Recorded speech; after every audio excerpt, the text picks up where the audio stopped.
Purchases discounts. What does this involve? Well, a basic example of this would be, let's say you're a retail clothing store. You are buying clothes on wholesale prices to sell them in your store for retail prices. So you find a clothing manufacturer, you like their line of clothes. You say, look, I'm going to buy X and Y clothes off of you, and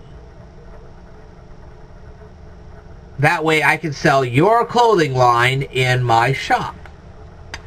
So you say, look, I'm going to buy $5,000 worth of clothes off of you. I want them shipped here at my store on certain date. I said, well, sure, no problem.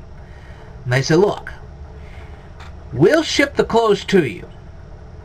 And if you will pay us what you owe us within 10 days of you receiving those clothes, we'll give you 20% off the price.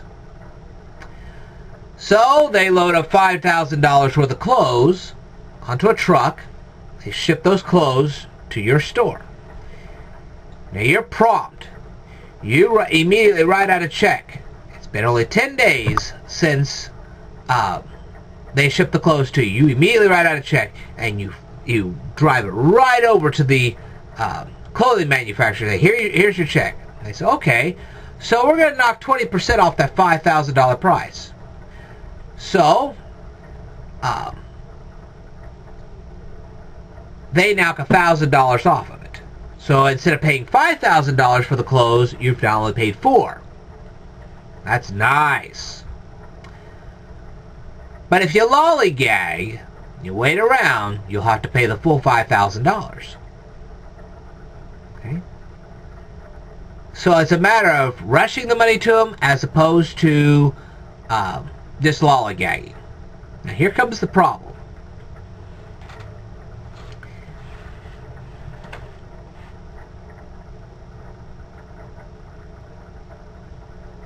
Whether you pay $4,000 for the clothes or $5,000 for the clothes, it doesn't change the value of the clothes. Alright? So the way you account for this is going to be significant, because you don't change the value of the clothing just because you paid $1,000 less for them than you would have otherwise. It doesn't change the value of the clothes at all. On the other hand, just because you saved $1,000, okay, doesn't mean that you've earned any money. I know that Benjamin Franklin said once, a penny saved is a penny earned, but in accounting, it doesn't work that way. You haven't earned any money just because you saved $1,000 from buying these clothes on a timely manner. You get kudos because you paid in a timely manner, but it is not recognized as revenue.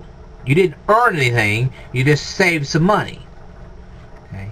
So despite Ben Franklin's whatever, you really didn't earn any money. So you develop an account called discount lost.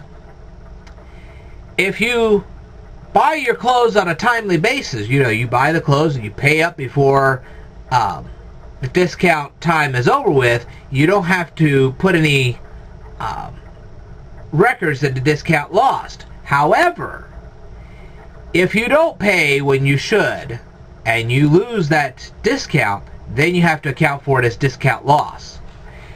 Now, why is this so important to a business? Because businesses are in the businesses are in the business of trying to save as much money as they can, not only for themselves but also for their consumers. Because if they get a good value, they can pass some of that on to their consumers. Sure, they're going to keep some of it, but they're going to pass that on to their consumers as well. Now, if we keep seeing records inside of discounts lost in that particular part of your accounting, okay, because you're going to have an account that says discount lost. If in that account you keep seeing that you're losing all these discounts, then you can go launch an investigation as to why these bills aren't being paid on a timely basis so you can get the discounts.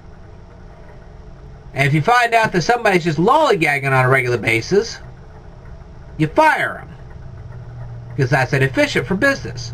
However, if you find that there is some kind of a technical glitch, maybe the office is inefficient or something. Maybe you need more staff so that you can get your bills paid in a quicker. It would be more economical to hire more staff to pay all these bills up than to lose your discounts. So maybe you're just understaffed in the line of bill paying. If you are, hire more bill payers. But if you find out that somebody's just inept and just lollygagging on a regular basis, you might want to fire them and find somebody else. It would be better to fire somebody that is just being lazy and hire somebody that's going to get the job done than to keep losing all those discounts. Because when you're losing those discounts, you're losing revenue as well as your customers. Because you can't pass a discount on to your customers and you're not getting yourself. So hopefully that answers your question. If you have any further questions for me, leave them out here in the comments below. I will tell you more in a future video, so stay tuned.